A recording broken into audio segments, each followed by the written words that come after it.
ناظرین ہمیں جوائن کیا ہے میاں خورشید قصوری صاحب، کسی تعارف کے محتاج نہیں، وزیر خارجہ رہ چکے ہیں، دانشور ہیں۔ بہت شکریہ قصوری صاحب آپ کے وقت کے لیے۔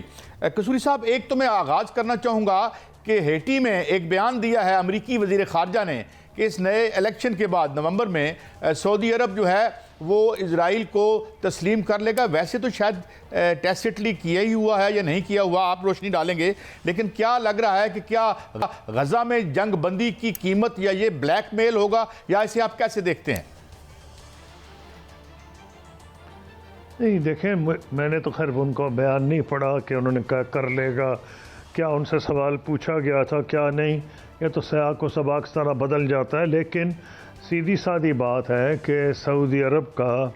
ایک پرانا پلان ہے، اسے کہا جاتا ہے عبداللہ پلان،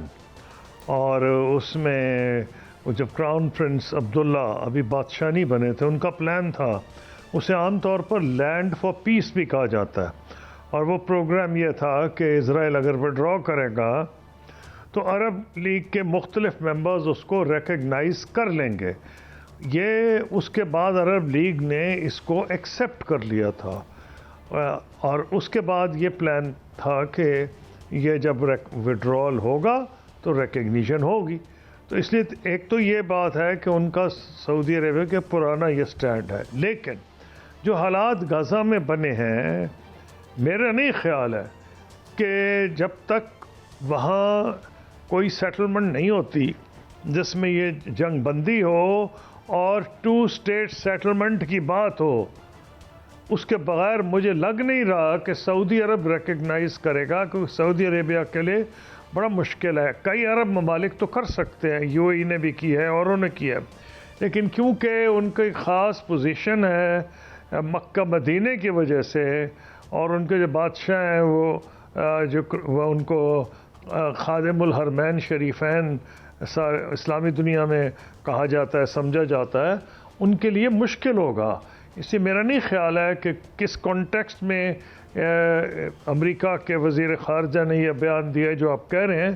لیکن میرا نہیں اندازہ کہ وہ ریکگنائز کر لیں گے اگر اسی طرح کلنگ جاری رہے جیسے اس وقت ہے۔ قصوری صاحب، اگر امریکی عہدیدار تو کہہ رہے ہیں کہ سعودی عرب نے یہ یقین دہانی کرائی ہے، اور یہ بھی کہہ رہے ہیں کہ نئے امریکی صدر آنے تک یہ حالات معمول پر آ جائیں گے اور سعودی عرب اور اسرائیل کے تعلقات بہتر ہو جائیں گے، اگر ایسا ہو جاتا ہے تو پاکستان کہاں کھڑا ہے؟ اور کیونکہ ہمارے تو معاشی مسائل بھی بہت زیادہ ہیں اور سعودی عرب کے ساتھ تعلقات بھی ہیں۔ دیکھیے، پوزیشن پہلی یہ ہے کہ اگر ہو جائے گا تو ساری تو اسلامی دنیا خوش ہوگی، مطلب وہ اکیلا آپ اور میرا جیسا مسئلہ نہیں ہے، پاکستان کا نہیں ہے۔ مسئلہ یہ رہا ہے کہ اسلامی دنیا ساری کہہ رہی ہے کہ یہ بربریت اسرائیل بند کرے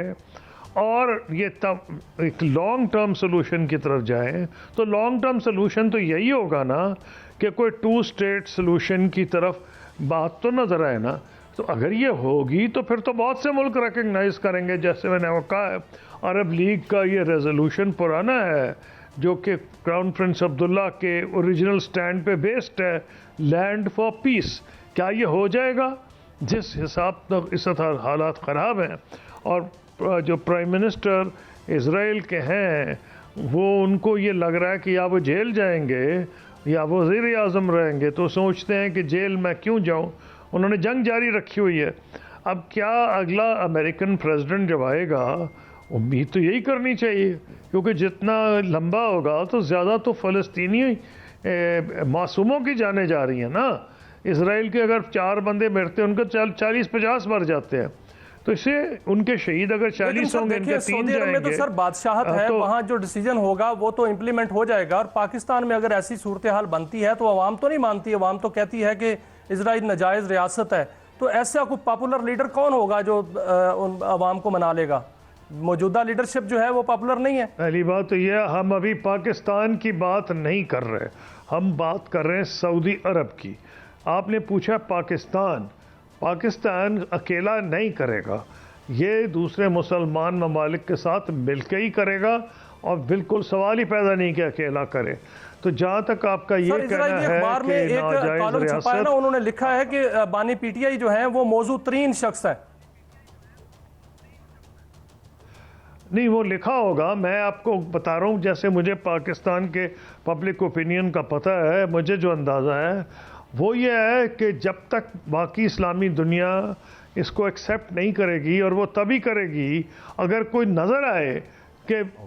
فلسطینیوں کی علیحدہ ریاست ہوگی، جب وہ بن جائے گی تو ایک نئی سچویشن کریٹ ہوگی، اس وقت پبلک اوپینین کو کنونس کرنا پڑے گا اگر یہ سمجھا گیا کہ وہ جو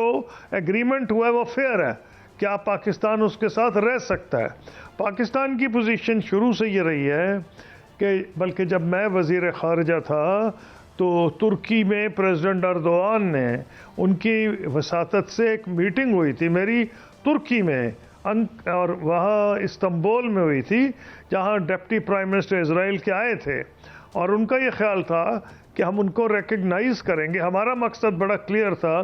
کہ اس وقت پرائم منسٹر ایریل شرون نے غزہ سے وڈرا کیا تھا، یہ 2004 کی بات ہے۔ جب انہوں نے وڈرا کیا تھا تو ساری اسلامی دنیا میں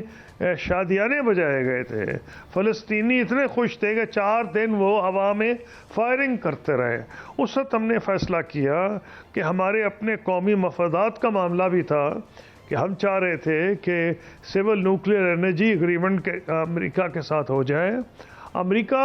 ہندوستان کے ساتھ کرنے کو تیار ہو گیا تھا پرائم منسٹر منموہن سنگھ کے دور میں، تو اس لیے ہمارا یہ خواہش تھی کہ یہ ہم سے کر لیں، اور ہمیں پتہ یہ تھا کہ سب سے زیادہ ہماری مخالفت اسرائیلی لابی امریکہ میں کرتی ہے، تو اٹیمپٹ یہ تھی کہ اس لابی کو نیوٹرلائز کیا جائے تاکہ ہماری مخالفت بند ہو۔ اور نمبر 2، ہندوستان کو وہ ایسے ویپنز بیچ رہے تھے اس وقت اسرائیلی جو امریکہ بھی نہیں بیچتا تھا، کیونکہ پاکستان اور امریکہ کے تعلقات قریب تھے، تو انڈیا کو وہ ویپنز امریکہ نہیں بیچ رہا تھا لیکن اسرائیل بیچے جا رہا تھا۔ تو ہمارا مقصد یہ تھا کہ ایک قسم کی ان کو ویلڈ وارننگ کہہ لیں کہ بھئی آگے آپے سے زیادہ باہر نہ ہو۔ اچھا قصوری صاحب، میں معافی چاہتا ہوں انٹرجیکشن کے لیے، ایک اہم چیز آپ سے، آپ وزیر خارجہ رہے ہیں اور ڈپلومیسی آپ کا خاص سبجیکٹ ہے۔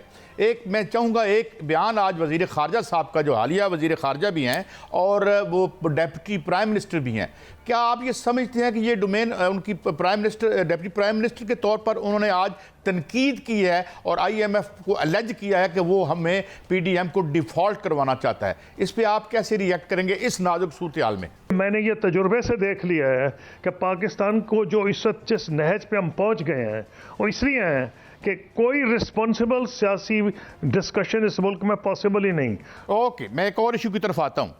اسی واپس چلتے ہیں۔ ابھی تک ایران خاموش ہے، یہ جو کاوشیں اگر ہو رہی ہیں اس ریپروچ میں کی، اور ایران کوئی اٹیک کر دیتا ہے تو یہ کیا ایکویشن اور کمپلیکس نہیں ہو جائے گی؟ کیونکہ ابھی کہا تو جا رہا ہے کہ ایران بدلہ لے گا۔ دیکھیے، پہلی بات تو یہ ہے کہ ایران کے اوپر بہت انہوں نے زیادتی کی کہ ان کے گیسٹ تھے اور تہران میں مارا، جس کے اوپر ان کے جو رہبر ہیں انہوں نے کہا ہم بدلہ لیں گے۔ اب سوال یہ ہے کہ ٹائم اور چوزنگ ان کی اپنی مرضی کی ہوگی۔ اب لوگ یہ توقع کر رہے ہیں کہ شاید جلدی ہوگا۔ انہوں نے، میں سمجھتا ہوں، ایک لحاظ سے ایک ریسپانسبل بیہیویئر اپنایا ہے ایران نے۔ وہ یہ دیکھ رہا ہے کہ یہ جو بات چیت ہو رہی ہے حماس اور اسرائیل کی، مصر اور قطر اور امریکہ کی وساطت سے، یہ کہاں معاملہ بڑھ رہا ہے۔ ان کی بھی یہ خواہش ہے کہ یہ کوئی سیٹلمنٹ ہو جائے۔ نمبر 2، ایران نہیں چاہتا کہ آؤٹ آف دا وے جا کے وہ جنگ کرے جس میں امریکہ انوالو ہو جائے گا۔ آگے ایران پہ بہت سینکشنز ہیں، پھر ایران میں انٹرنل ایشوز بھی ہیں، جیسے آپ نے دیکھا کہ خواتین کی موومنٹ بھی چلی تھی اور کئی مہینے جاری رہی ہے۔ تو میں نہیں سمجھتا کہ Iranian government out of the way امریکہ سے لڑنا چاہے گی۔ ہاں، اگر کچھ بھی نہ ہوا، یہ حماس والی جو کہانی ہے اور یہ اسی طرح قتل و غارت رہی، تو ایران ضرور موقع ڈھونڈ کے اس پہ حملہ کرے گا، لیکن وہ ایسا حملہ کرے گا جس کہ میرا یہاں تو خیال ہے کہ جنگ پہ نوبت نہ آئے، لیول کرنے کی کوشش کرے گا کہ ہم نے جواب دے دیا ہے، اگر اسرائیل نے اس کا مزید جواب دیا تو پھر اسکلیٹ ہو سکتی ہے آگے۔ ایک آپ ایسا مشاہدہ کر چکے ہیں کہ جب اور ایران نے 300 میزائل داغے تھے وارننگ دے کے، اسی لیے وہ کیونکہ وارننگ دی تھی بہت سے گرا بھی دیے گئے تھے جو میزائلز تھے، لیکن اس نے یہ اپنی کیپیسٹی ایران نے دکھا دی تھی۔ کیا اسرائیل وہ رسک لے گا؟ اسرائیل تو ایکچولی یہ چاہ رہا ہے کہ جنگ پھیلے، وہ تو چاہتا ہے کہ امریکہ انوالو ہو، اس کی تو خواہش ہے یہ، وہ چاہتا ہے کہ یہ میری جنگ نہ رہے، یہ امریکہ کی جنگ بن جائے۔ ایران یہ چاہتا ہے کہ امریکہ کی جنگ نہ بنے، یہ اسرائیل کی رہے۔ اس سے میں نہیں سمجھتا کہ وہ بڑی جلدی میں ایکٹ کریں گے، کیوں اس وقت اگر یہ جنگ اس تنازع میں ہوتی ہے جو غزہ والی کہانی ہے تو یہ پھیل سکتی ہے۔ میاں خورشید محمود قصوری صاحب، بڑا نام، ایک نام ڈپلومیسی کا، بہت شکریہ، انہوں نے ہماری رہنمائی کی کہ یہ کیا معاملات ہیں، اور پاکستان بھی ظاہر ہے اس ساری سچویشن سے جدا نہیں رہ سکتا، مگر اس بات پہ جو کی پوائنٹ انہوں نے کہا کہ نتان یاہو جیل اور جنگ وہ اس لیے گلے کاٹ رہا ہے کہ اس کو جیل نہ ہو جائے، کیونکہ وہ بھی ایک فراڈ کر کے وہاں پہ اوپر حکومت میں بیٹھا ہوا ہے۔ بہرحال یہ تھا ہمارا آج کا شو، کل پھر ملیں گے، اللہ حافظ۔